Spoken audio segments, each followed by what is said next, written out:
friends আপোনালোকে চাই আছে অনলাইন হেচ 24 চলি ফাৰ্ষ্ট ইয়াৰৰ এডমিশ্যনছ প্ৰক্ৰিয়া আৰম্ভ হৈ গৈছে অৰ্থাৎ আপোনালোকে এতিয়া যেটো আমাৰ Assam higher secondary education council বোৰ্ডে এটা দৰ্পণ পোৰ্টেল মুকলি কৰিছে তাতে আপোনালোকে ৰেজিষ্ট্ৰেচন কৰিব লাগিব তাৰ পিছত আপোনালোকে কোন কোন কলেজত আপোনালোকে এডমিশ্যনছ লোৱাৰ কাৰণে আপোনালোকে ডিজায়াৰ হয় বা আপুনি কোন কোন কলেজত আপোনালোকে এডমিশ্যন ল'ব বিচাৰে সেই কলেজকেইটা আপোনালোকে সিলেক্ট কৰি ল'ব লাগিব তাৰ পিছত আপোনালোকৰ যেটো মেৰিট লিষ্ট ওলাব ঠিক আছে আপোনালোকৰ কলেজ অনুসৰি বা কলেজ প্ৰতিখন কলেজে মেৰিট লিষ্ট ওলাব তাতে আপোনালোকে যদি সিলেক্টেড হয় তেনেক্ষেত্ৰত আপোনালোকে অৰ্থাৎ আপোনালোকৰ ডিজায়াৰ কলেজত সোমালে আপোনালোকে যদি ডিজায়াৰ সিলেক্ট হয় তেনেক্ষেত্ৰত আপোনালোকে এডমিশ্যনছ ল'ব পাৰিব ঠিক আছে তো আজিৰ পৰা আপোনালোকৰ যেটো দৰ্পণ পোৰ্টেলৰ ৰেজিষ্ট্ৰেচন প্ৰক্ৰিয়া আৰম্ভ হৈ গৈছে আপুনি এতিয়া আপুনি ৰেজিষ্ট্ৰেচন কৰিব পাৰিব অৰ্থাৎ আপোনালোকে কলেজসমূহ আপোনালোকে সিলেক্ট কৰি ল'ব পাৰিব ঠিক আছে তো কেনেকৈ কৰিব পাৰিব এইটো ভিডিঅ'ত আপোনালোকক সম্পূৰ্ণখিনি প্ৰচেছটো দেখাবলৈ গৈ আছোঁ আই হোপ কি আপোনালোকে ভিডিঅ'টো ভাল পাব সবলক আমি ভিডিঅ'টো আৰম্ভ কৰোঁ বা ডেস্কটপত থকা যিকোনো এখন ব্ৰাউজাৰত যাব যোৱাৰ পিছত আপুনি সাৰ্চ কৰিব onlinehes24.in তো এইখিনি লিখি সাৰ্চ কৰি দিব পাৰা বা ডেসক্ৰিপশ্যনত লিংক দিয়া থাকিব তাৰ পৰা আপুনি ক্লিক কৰি আপোনালোকে ডাইৰেক্টলি এইটো পেজ আহি যাব তো এটা আপোনালোকে দেখা পাই আছে এইচএছ ফাৰ্ষ্ট ইয়াৰ এডমিশ্যন 2022 তো আপুনি স্ক্ৰল ডাউন কৰিব তো ডাউন কৰাৰ পিছত এটা আপুনি কি কৰিব এটা আপুনি দেখা পাই আছে HS first year online admission just আপুনি কি কৰিব ক্লিক হিয়াৰ যেটো অপশ্যন দেখা পাই আছে তাতে ক্লিক কৰিব তো তাতে ক্লিক কৰি দিয়াৰ পিছত এটা আমাৰ দৰ্পণ পোৰ্টেল হয় এটা আপোনালোকক লৈ আহিব আপুনি ৱেট কৰিব তো আপোনাৰ সন্মুখত এনেকৈ আহিব আপুনি দেখা পাইছে দৰ্পণ অনলাইন এডমিশ্যনছ পোৰ্টেল তো এতিয়া প্ৰথমে আমি যেহেতু ষ্টুডেন্ট হয় আমি এপ্লাই কৰিম সো তাৰ কাৰণে কি কৰিব এটা আপুনি দেখা পাই আছে ষ্টুডেন্ট এডমিশ্যনছ আপুনি জাস্ট এতে ক্লিক কৰিব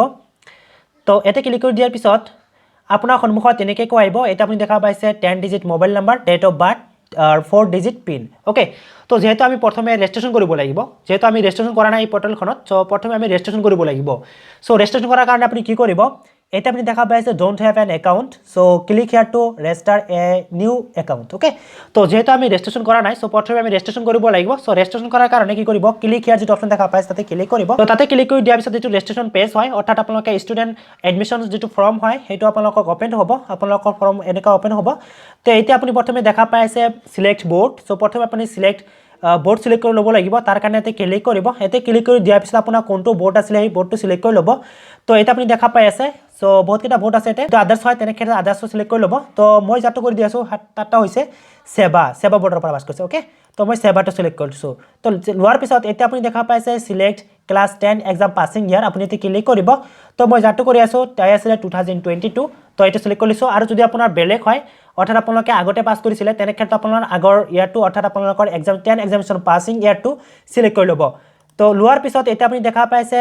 name of class 10 examination so মই এসএসএলসি হয় সো মই এতে এসএসএলসি মই লিখি দিয়াছো তো এসএসএলসি হয় তো এটা আপুনি দেখা পাইছে ৰোল আৰু নং সো দুটা এন্টাৰ কৰি দিব কৈ আছে সো আপুনি প্ৰথমে কি কৰিব ৰোলটো এন্টাৰ কৰিব লাগিব তাৰ কাৰণে মোৰ যেটো আছিল বি 2016 তো পেটাৰ্নটো আপোনালোকে সিলেক্ট কৰি ল'ব লাগিব ঠিক আছে তো সাপোজ মই বি2 এন্টাৰ কৰিছো তাৰ পিছত হ'ব 22 লিখিছো তাৰ পিছত আপোনালোকে এটা ই দিয়াৰ পিছত আপুনি কি কৰিব 00 আপোনালোকে টাইপ কৰিব পাৰে বা আপোনালোকে ইয়াৰ পৰা সিলেক্ট কৰি ল'ব পাৰে তো মই এটা সিলেক্ট কৰি লৈছো লোৱাৰ পিছত এটা আপুনি নংটো সিলেক্ট কৰি ল'ব লাগিব তো এতিয়া নংটো মোৰ আহিছে তো নংটো মই সিলেক্ট কৰি লৈছো তো লোৱাৰ পিছত এতিয়া আপোনালোকে দেখা পাইছে মই ৰুল আৰু নংটো মই সিলেক্ট কৰি লৈছো আপুনি স্ক্ৰল ডাউন কৰিব সো ডাউন কৰাৰ পিছত এটা আপুনি দেখা পাইছে marks obtain excluding additional marks if any so আপোনালোকে কিমান নম্বৰ পাইছে এই নাম্বাৰটো আপুনি এন্টাৰ কৰি দিব এইটো বক্সত এন্টাৰ কৰি দিব যদি আপুনি গ্ৰেড মাৰ্কস পাইছে তেনে ক্ষেত্ৰত আপুনি হেইবৰ কিন্তু দিব নালাগে হেইবৰ আপুনি দিব নোৱাৰিব এতে কৈছে যে এক্সক্লুডিং এডিশনাল মাৰ্কস অৰ্থাৎ আপোনালোকে যদি এডিশনাল মাৰ্কস পাইছে হেইবৰ যাতে আপোনালোকে এতে এড নকৰে অৰ্থাৎ আপুনি অবটেইন মাৰ্কস যেটো মাৰ্কস আপুনি পাইছে সেই নাম্বাৰটো আপুনি এতে এন্টাৰ কৰি দিব তো এন্টাৰ কৰি দিয়াৰ পিছত আপুনি দেখা পাইছে টোটাল মাৰ্কস অৰ্থাৎ আপোনাৰ কিমান নম্বৰৰ ভিতৰত আপোনাৰ এক্সাম হৈছিল হে এটো দি দিব তো 600 ভিতৰত হৈছিল তো অপচন মাৰ্কস আগত দিব লাগিব তো হেকা তাৰ পিছত মই দিব পাৰিম এটো ওকে তো আমি এখানে পিছত ফিল আপ কৰি দিম এতিয়া দেখা পাই আছে percentage of marks secure in class 10 board exam okay तो মই এটা সিলেক্ট কৰি লৈছো তো আপোনালোকে যেতিয়া অবটেইন মাৰ্ক আৰু আপোনালোকে যেতিয়া টোটাল মাৰ্কস তো আপুনি এন্টাৰ কৰি দিব আপোনাৰ পাৰ্সেন্টেজটো অটোমেটিকলি বাঢ়ি যাব আপুনি স্ক্ৰল ডাউন কৰিব তো ডাউন কৰাৰ পিছত আপুনি দেখা পাইছে গ্ৰেড সিকিউৰড ইন ক্লাস 10 ইন যদি আপোনাৰ গ্ৰেডিং সিস্টেম থাকে তেনে ক্ষেত্ৰত আপোনালোকে এইটো সিলেক্ট কৰি ল'ব আৰু মই যাটো কৰি আছো তাৰ কোনো গ্ৰেডিং সিস্টেম নাছিল অৰ্থাৎ তেওঁৰ পাৰ্সেন্টেজ হিচাপে আছিল সেই কাৰণে মই পাৰ্সেন্টেজটো ৰাখিছো স্ক্ৰল ডাউন কৰিব ডাউন কৰাৰ পিছত আপুনি দেখা পাই আছে your full name as per class 10 certificate অৰ্থাৎ আপোনালোকৰ যেটো আপোনালোকে সাৰ্টিফিকেট পাইছে সাৰ্টিফিকেটখন আপোনাৰ যিদৰে নামটো লিখা আছে সেম আপোনাৰ নামটো এতে এন্টাৰ কৰিব লাগিব যদি আপোনাৰ সাৰ্টিফিকেটখনৰ নামটো আপোনাৰ ভুলকৈ লিখা থাকে তেনে ক্ষেত্ৰত আপুনি ভুলকৈ এন্টাৰ কৰিব লাগিব অৰ্থাৎ যিদৰে লিখা আছে সেম আপুনি এতে সেইদৰে আপুনি এন্টাৰ কৰিব লাগিব সো মই এন্টাৰ কৰি তো নামটো এন্টাৰ কৰি দিয়াছে আপুনি কি কৰিব আপুনি ডেট অফ বাৰ্থটো এন্টাৰ কৰিব লাগিব সো আপুনি এতে ক্লিক কৰিব এতে ক্লিক কৰি দিয়াছে আপোনাৰ সন্মুখত তেনেকৈ ক্যালেন্ডাৰ ওলাই আহিব আপুনি প্ৰথমে ইয়াৰ পৰা আপুনি ক্লিক কৰি আপুনি ইয়াৰটো সিলেক্ট কৰি ল'ব তো মই ইয়াৰটো সিলেক্ট কৰি লৈ আছো তো ইয়াৰটো সিলেক্ট কৰি লৈ আছে আপুনি তাৰ পিছত আপুনি মানটো সিলেক্ট কৰি ল'ব তাৰ পিছত আপুনি ডেটটো সিলেক্ট কৰি ল'ব এনেকৈ আপোনাৰ ডেট অফ বাৰ্থটো সিলেক্ট কৰি ল'ব তো লোৱাৰ পিছত এটা আপুনি দেখা পাইছে mother's name as per class 10 certificate অৰ্থাৎ আপোনাৰ মাকৰ নামটো এন্টাৰ কৰিব সো এইবোৰ বস্তু আপুনি ভুল নকৰিব তো মাকৰ নামটো এন্টাৰ কৰি দিছে আপুনি দেখাইছে father's name as per class 10 certificate এটা আপোনাৰ দেউতাকৰ নামটো এন্টাৰ কৰি দিব তো দিয়াৰ পিছত এটা আপুনি দেখাইছে গাৰ্জেন্স নেম আপুনি এইবোৰ এন্টাৰ কৰিব নালাগে তো ইমেইল এড্ৰেছ দিব খুজে তেনেকৈ দিব পাৰে নিদিলেও কোনো ধৰণৰ প্ৰবলেম নাই এটা হেল mobile number 10 digit mobile number এটা আপুনি মোবাইল নাম্বাৰটো এন্টাৰ কৰি দিব আৰু এটা আপোনালোকে মোবাইল নাম্বাৰটো ৰাখিব কাৰণ আপোনালোকে ওটিপি সেন্ড কৰি দিয়া হ'ব সো আপোনালোকে মোবাইল নাম্বাৰ দিয়াতে যদি কোনো ধৰণৰ ভুল নকৰে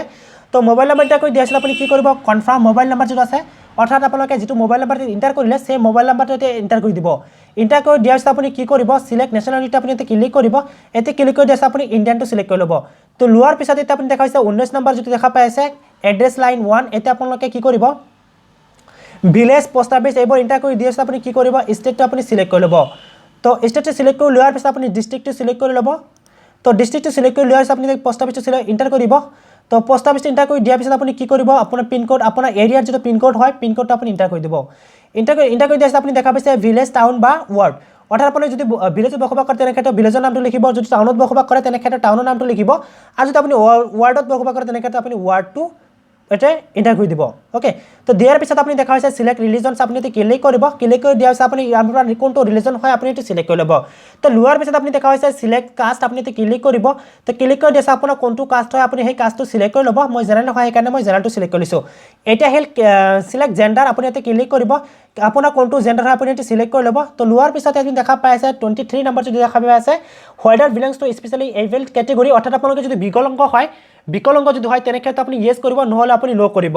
স্ক্ৰল ডাউন কৰিব ডাউন কৰাৰ পিছত আপুনি দেখা পাই আছে number 24 whether belongs to T tribals area অৰ্থাৎ আপোনালোকে যদি চাহ জনগোষ্ঠীৰ লোক হয় তেনে ক্ষেত্ৰত আপুনি ইয়েস কৰিব নহলে আপুনি নো কৰিব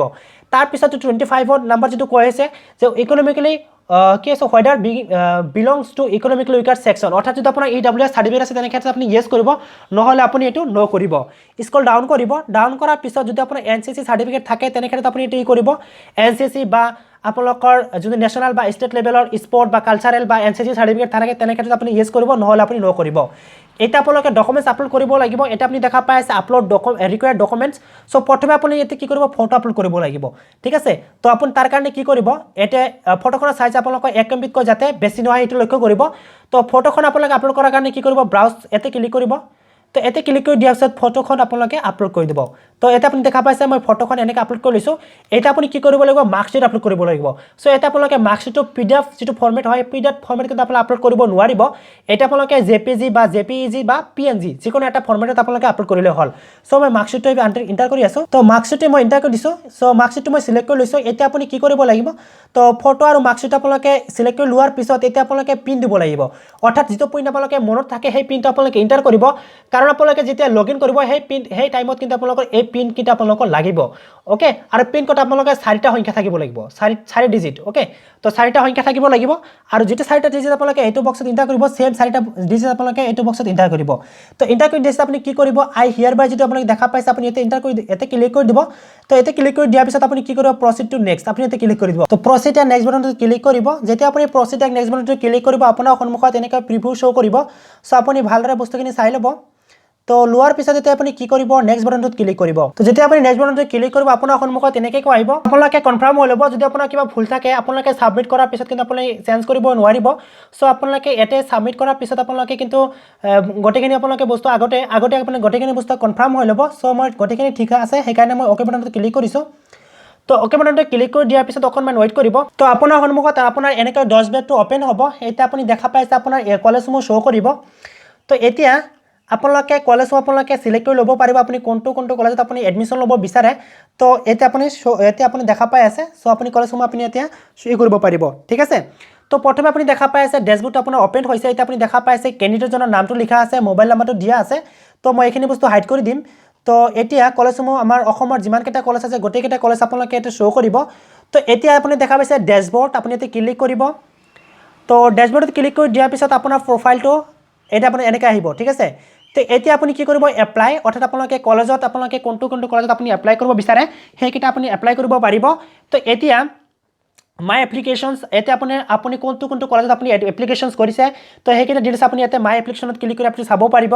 তো এতিয়া চাওক প্ৰফাইল সো আপুনি প্ৰফাইলত ক্লিক কৰিব তো প্ৰফাইলত ক্লিক কৰি দিয়াৰ পিছত আপোনাৰ ডিটেইলছখিনি আপুনি ইয়াতে চেক কৰিব পাৰিব ওকে যদি কিবা ভুল থাকে তেনেক্ষেত্ৰত আপোনালোকে এডিট প্ৰফাইলত ক্লিক কৰি দি আপুনি ইয়াতে চেক কৰিব পাৰিব তো মই ডেশবৰ্ডত ৰাখিছোঁ তো ডেশবৰ্ড ৰাখাৰ পিছত এতিয়া আপুনি কি কৰিব লাগিব আপুনি স্কিলটো আপোনালোকে কলেজ আপোনালোকে সিলেক্ট কৰি ল'ব লাগিব তো এতিয়া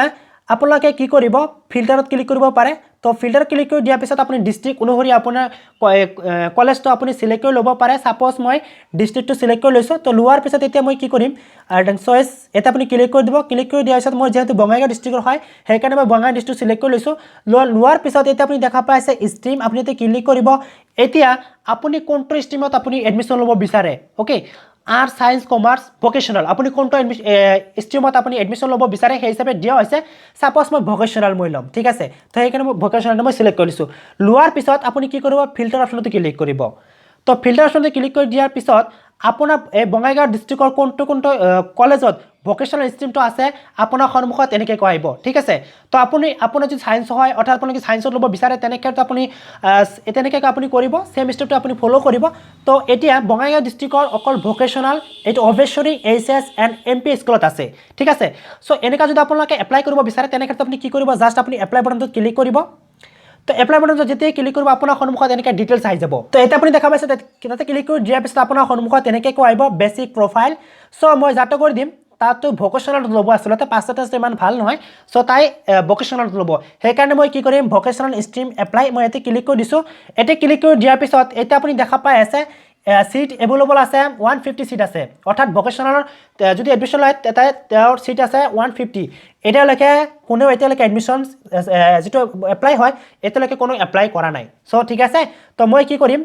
এপ্লাই ইন ভোকেশনাল ষ্ট্ৰীম আপোনালোকে দেখা পাইছে ৰাইট সাইডত মই ইয়াতে ক্লিক কৰি দিছোঁ তো ইয়াতে ক্লিক কৰি দিয়াৰ পিছত এতিয়া আপুনি সাবজেক্ট কিতাপ সিলেক্ট কৰি ল'ব লাগিব ঠিক আছে সো এতিয়া আপুনি দেখা পাইছে সাবজেক্ট 1 ইংলিছ থাকিব তাৰপিছত সাবজেক্ট 2 অল্টাৰনেটিভ ইংলিছ সো আপুনি ইয়াতে চেঞ্জ কৰিব পাৰে বা আপুনি বেলেগ ল'ব ঠিক আছে সাপোজ মই এইটো মই এমএল যিটো এছএমএছ আছে মই এইটো সিলেক্ট কৰি লৈছোঁ তো লোৱাৰ পিছত এতিয়া আপুনি কি কৰিব ইলেক্টিভ 4 আপুনি ইয়াতে ক্লিক কৰিব ইয়াতে ক্লিক কৰি দিয়াৰ পিছত আপোনাৰ সাবজেক্ট কোনটো ল'ব বিচাৰে আপুনি সিলেক্ট কৰি ল'ব তো এতিয়া আপোনালোকে ভুল হ'লেও পিছত মই ভাবোঁ কোনো ধৰণৰ প্ৰব্লেম নহ'ব আপোনালোকে যেতিয়া কলেজৰ ফালৰ পৰা আপোনালোকে কনফাৰ্মেশ্যন লৈ ল'ব পাৰিব আপুনি কোনটো ছাবজেক্ট ল'লে বেছি ভাল হ'ব আপোনালোকে আগতে ডিছকাশ্যন কৰি ল'ব ঠিক আছে তো লোৱাৰ পিছত আপোনালোকে সিলেক্ট কৰি ল'ব তাৰপিছত ইলেক্টিভ 2 মই এতিয়া ক্লিক কৰি দিছোঁ তো ক্লিক কৰি দিয়াৰ পিছত এতিয়া আপোনালোকে এডিশ্যনেল ছাবজেক্ট এটা ল'ব লাগিব তো তাৰ কাৰণে আপোনালোকে কিছুমানে হয়তো একাউণ্টেঞ্চি ল'ব বা অডিটিং ল'ব বা কম্পিউটাৰ টেকনিক যেটো আছে বা কোনটো ল'ব বা কোনটো ভাল মই সেইটো নাজানো সেইকাৰণে মই কেণ্ডিডেটজনৰ পৰা পাৰ্মিশ্যন লৈহে মই ছাবমিট কৰিব পাৰিম ঠিক আছে তো এতিয়া আপুনি কি কৰিব মই এনেকৈ সিলেক্ট কৰি লোৱাৰ পিছত এতিয়া আপুনি কি কৰিব সিলেক্ট মিডিয়াম আপুনি এতিয়া ক্লিক কৰিব তো ক্লিক কৰি দিয়াৰ পিছত আপুনি কোনটো মিডিয়ামত পঢ়িব বিচাৰে ইংলিছ অৰ এছামিজ সো মই এছামিজটো সিলেক্ট কৰি লৈছোঁ তো লোৱাৰ পিছত আপুনি কি কৰিব যদি আপোনাৰ কিবা মাৰ্কছ থাকে বা আপুনি কিবা জানিব বিচাৰে আপুনি কোনটো ছাবজেক্ট পঢ়িব বিচাৰে সেই বিষয়ে যদি আপোনাৰ কিবা ডাউট থাকে তেনেক্ষেত্ৰত আপুনি ৰিমাৰ্কছ দিব পাৰে ইয়াতে এই বক্সত তো দিয়াৰ পিছত আপুনি কি কৰিব এপ্লাই ফৰ এডমিশ্যনছ আপুনি ইয়াতে ক্লিক কৰি দিব ইয়াতে ক্লিক কৰি দিয়াৰ পিছত আপুনি এটা কলেজত আপোনাৰ অনলাইন এপ্লিকেশ্যন ছাবমিট কৰা হৈ গৈছে ঠিক আছে তো এনেকৈ আপুনি ছাবমিট কৰিব তো ছাবমিট কৰি দিয়াৰ পিছত এতিয়া আপুনি কি কৰিব আৰু আপোনালোকে মোটামুটি যোৱাবাৰ যিটো দিয়া আছিলে পাঁচটা কলেজত আপোনালোকে ছাবমিশ্যন কৰিব পাৰিব এপ্লিকেশ্যন ছাবমিট কৰিব পাৰিব কিন্তু এইবাৰ কেইটা দিছে মই এতিয়া নটিফিকেশ্যন চোৱা নাই সো আপোনালোকে মোটামুটি আপোনালোকে 3-4খনমান আপোনালোকে পাৰিব ঠিক আছে মেক্সিমাম আপোনালোকৰ 5খন পাৰিব লাগে মোৰ মতে তো আপোনালোকে চাই ল'ব এনেকৈ কয় মই যেহেতু এতিয়া ছাবমিট নকৰিলোঁ আপোনালোকে ছাবমিট প্ৰচেছটো আপোনালোকে দেখাই দিলোঁ মই ভাবোঁ আপোনালোকে ভিডিঅ'টো বহুতখিনি উপকৃত হ'ব তো যদি ভিডিঅ'টো ভাল লাগে তো লাইক কৰিব আৰু চেনেলটো ছাবস্ক্ৰাইব কৰি ৰাখিব এনেকুৱা ধৰণৰ ভিডিঅ' পোৱাৰ বাবে